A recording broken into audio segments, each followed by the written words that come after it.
Friends, welcome back to my channel. இன்றைக்கி நம்ம என்ன பார்க்க போகிறோம் அப்படின்னா ஒரு ஸ்வீட் ரெசிபி தான். அதாங்க பிள்ளையார்பட்டி கொழுக்கட்டை விநாயகர் சதுர்த்தி ஸ்பெஷல். வாங்க எப்படி ரெடி பண்ணலான்னு பார்க்கலாம். முதல்ல அதுக்கு தேவையான பொருட்கள் என்னென்ன பார்த்துக்கோங்க. ஃபஸ்ட்டு 1 கப் அளவு பச்சரிசி எடுத்துக்கலாம். பச்சரிசியை தண்ணியில் நல்லா கழுவிக்கலாம்.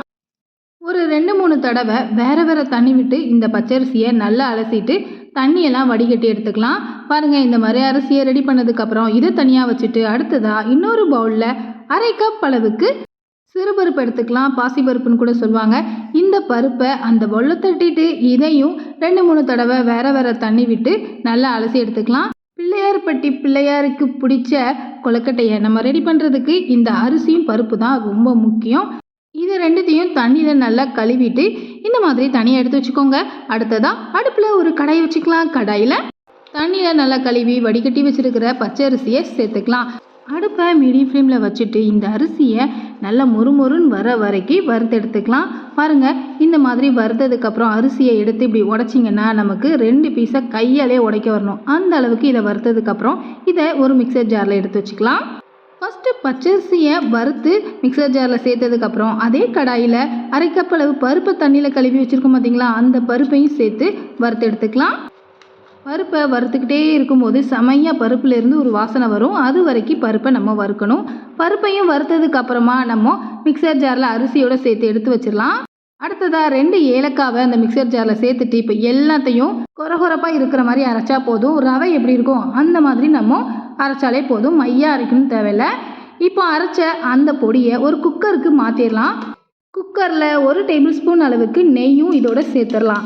இப்போ இதை ஒரு 2 நிமிஷம் நல்லா வதக்கி விட்டுட்டு அடுத்ததாக நம்ம தண்ணி சேர்க்கணும். 1 கப் அரிசி 1/2 கப் பருப்பு எடுத்துருக்கோமா, அதனால் 3 கப் அளவுக்கு தண்ணி சேர்த்துக்கலாம். எந்த கப்பில் நீங்கள் அரிசி எடுத்தீங்களோ அந்த கப்புக்கு 3 கப் அளவுக்கு தண்ணி சேர்த்துக்கலாம். தண்ணி சேர்த்துட்டு அந்த பொடி கட்டி இல்லாமல் இருக்கிற மாதிரி இந்த மாதிரி நல்லா கலக்கி விட்டுக்கோங்க. அடுப்பை லோ ஃப்ளேம்லேயே வச்சுட்டு ஒரே ஒரு விசில் விட்டு எடுத்தால் போதும். பருப்பும் அரிசியும் நல்லா வெந்து வந்துடும். ஒரு விசில் வந்ததும் ப்ரெஷர்லாம் ரிலீஸ் ஆனதுக்கப்புறம் குக்கர் மூடியை திறந்துடலாம்.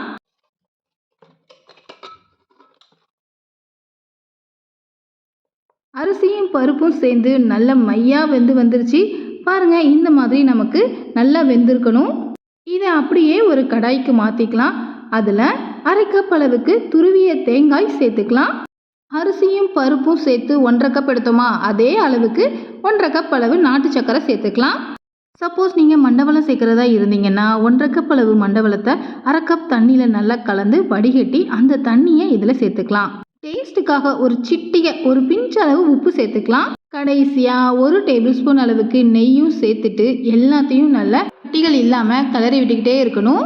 ஆட் பண்ண நாட்டு சக்கரை நல்லா உருகி எல்லாத்தோட சேர்த்து மிக்ஸ் ஆகி வந்துடும். பாருங்கள், இந்த மாதிரி நமக்கு வர வரைக்கும் கைவிடாமல் கிளறிக்கிட்டே இருக்கணும். சப்போஸ் நீங்கள் மண்டபல தண்ணி சேர்த்துருந்தீங்கனாலும் இந்த மாதிரி பக்குவத்துக்கு வர வரைக்கும் அதை கிளறி எடுத்துக்கோங்க.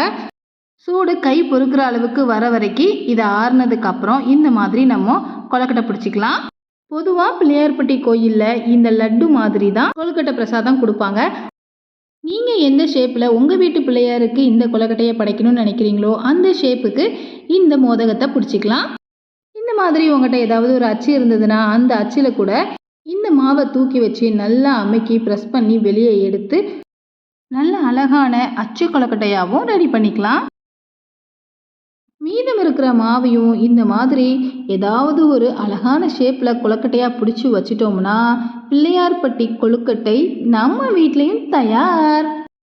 ஓகே ஃப்ரெண்ட்ஸ், இந்த பிள்ளையார்பட்டி கொழுக்கட்டை உங்களுக்கும் பிடிச்சிருந்ததுன்னா இந்த வீடியோவுக்கு உங்களோட லைக்கை போடுங்க. மறக்காமல் உங்கள் ஃப்ரெண்ட்ஸ்க்கும் இந்த பிள்ளையார்பட்டி கொழுக்கட்டையை ஷேர் பண்ணுங்கள்.